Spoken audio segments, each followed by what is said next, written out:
কলকাতা থেকে সম্প্রচারিত আজকের সকালের গুরুত্বপূর্ণ বিশেষ বিশেষ খবরগুলি হলো: সংসদ ভবনের বুধবার স্মোক ক্যান ব্যবহার করে বিক্ষোভ দেখানোর ঘটনায় ধৃত ললিত ঝাকে কাল দিল্লির আদালতে 7 দিনের পুলিশ হেফাজতে পাঠিয়েছে। তার সঙ্গে তৃণমূল কংগ্রেসের যোগ নিয়ে রাজনৈতিক তরজা আরও দানা বেঁধেছে। বিজেপি এ ব্যাপারে মুখ্যমন্ত্রী বিবৃতি দাবি করেছে। অন্যদিকে তৃণমূল কংগ্রেস সংসদ ভবনে নিরাপত্তা লঙ্ঘনের ব্যাপারে প্রধানমন্ত্রী ও স্বরাষ্ট্রমন্ত্রীর নীরবতা নিয়ে প্রশ্ন তুলেছে।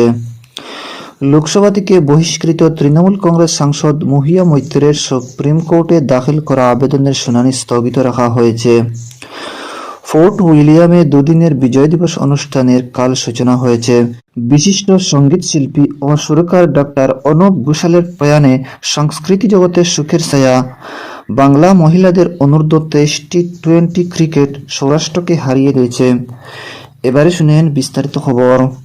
সংসদ ভবনের ভিতরে এবং বাইরে বুধবার স্মোক ক্যান ব্যবহার করে বিক্ষোভ দেখানোর ঘটনায় ধৃত মূলচক্রী ললিত ঝাকে কাল দিল্লির সফদরজং আদালত এবং পাটিয়ালা হাউস কোর্টে তোলা হয়। বিচারক তাকে 7 দিনের পুলিশ হেফাজতে পাঠিয়েছে। রাজস্থান থেকে গতকাল দিল্লিতে এসে আত্মসমর্পণ করেন ললিত। পশ্চিমবঙ্গের সঙ্গে তার যোগাযোগ ছিল বলে জানা গেছে। ললিত দীর্ঘদিন কলকাতায় ছিলেন। এছাড়া বাগুইআটি অঞ্চলের হেলাপুরতলায় পালপাড়াতে প্রায় 3 বছর ধরে বাবা মা ও ভাইয়ের সঙ্গে ভাড়া থাকতেন বলে খবর মিলেছে।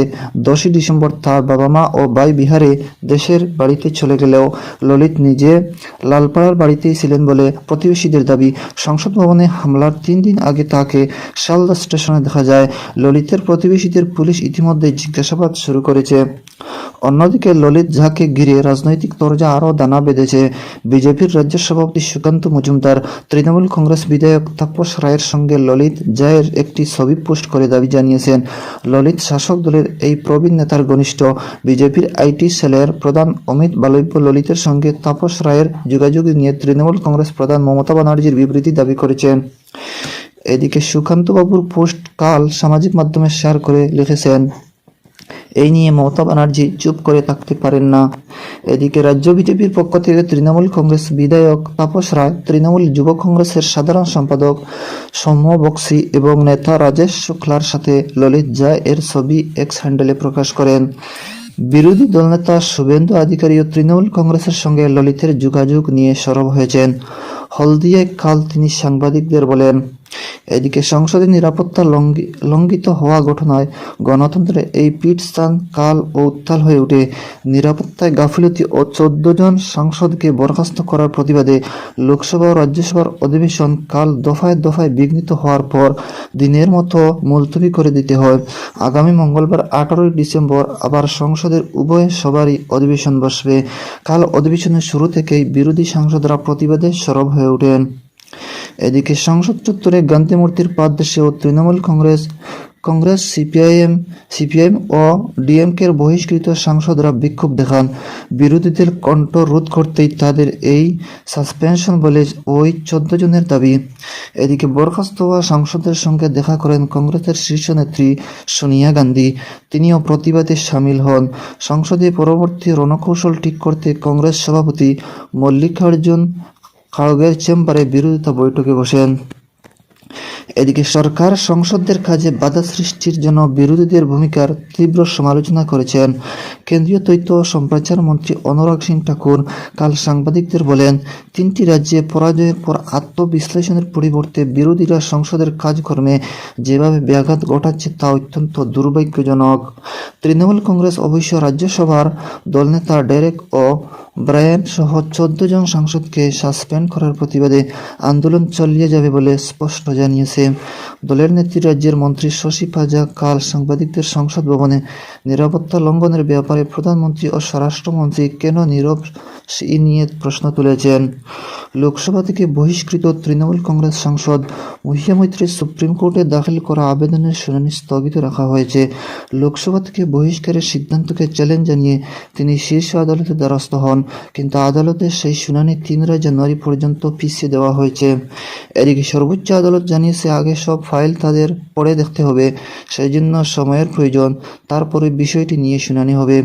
উল্লেখ্য, অর্থের বিনিময়ে প্রশ্ন তোলার অভিযোগে সংসদের এথিক্স কমিটির রিপোর্টের ভিত্তিতে লোকসভা থেকে বহিষ্কার করা হয় মহিয়া মৈত্রকে, যদিও তার দাবি নিয়ম বহির্ভূতভাবে তিনি বহিষ্কৃত হয়েছেন।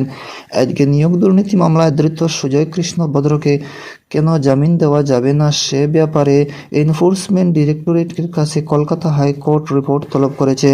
আদালতে গতকাল জামিনের আবেদন জানান সুজয়বাবু আইনজীবী। কাল সেই মামলার শুনানিতে বিচারপতি তীর্থঙ্কর ঘোষ তার জামিন মঞ্জুর না করে ইডির রিপোর্ট চেয়েছেন। আগামী মঙ্গলবার পরবর্তী শুনানি।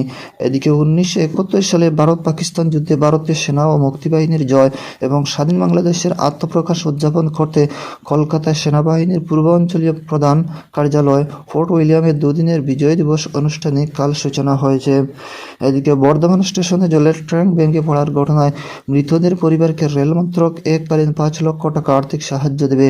রেলমন্ত্রী আশ্বিনী কাল এই বর্ধিত সাহায্যার্থের কথা ঘোষণা করেন। এ ধরনের ঘটনায় সাধারণ রেলের তরফে 1.5 লক্ষ টাকা করে দেওয়া হয়ে থাকে, এক্ষেত্রে সেই পরিমাণ বাড়িয়ে 5 লক্ষ টাকা করা হলো।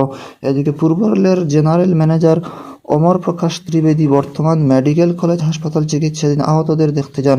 তিনি তাদের চিকিৎসা সব রকমের সুবন্দোবস্ত করবার জন্য সংশ্লিষ্ট সকলকে আবেদন জানান। এদিকে পশ্চিম বর্ধমানের জামুরিয়ার ইকরা শিল্প তালুকের একটি বেসরকারি স্পঞ্জ আয়রন কারখানায় গরম লোহার লেডের উল্টে 5 জন আহত হয়েছেন। একজনের মৃত্যু হয়েছে বলে শ্রমিকদের দাবি, যদিও কারখানা কর্তৃপক্ষের দাবি হৃদরোগে আক্রান্ত হয়ে ওই শ্রমিকের মৃত্যু হয়েছে। আহতদের রিনাগঞ্জে একটি বেসরকারি হাসপাতালে নিয়ে যাওয়া হয়।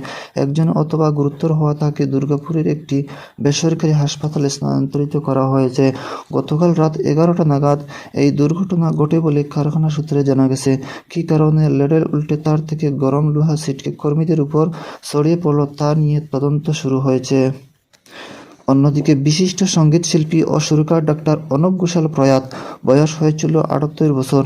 কলকাতায় কাল তার জীবনাবসান হয়। সত্যজিৎ রায়ের গুপ্তি গাইন মাগা বাইন, হীরক রাজার দেশে চলচ্চিত্রে তার গাওয়া গান আজও সমান জনপ্রিয়। অপরদিকে বাংলা মহিলাদের অনূর্ধ্ব 23 ক্রিকেটে কাল 37 রানে সৌরাষ্ট্রকে হারিয়ে দিয়েছে। নাগপুরে এই ম্যাচে প্রথমে ব্যাট করে বাংলা 148 রান তুলে জবাবে সৌরাষ্ট্র 4 উইকেটে 111 রান তুলতে সমর্থ হয়। দর্শক বন্ধুরা, আজকের সকালের গুরুত্বপূর্ণ বিশেষ খবর এখানে।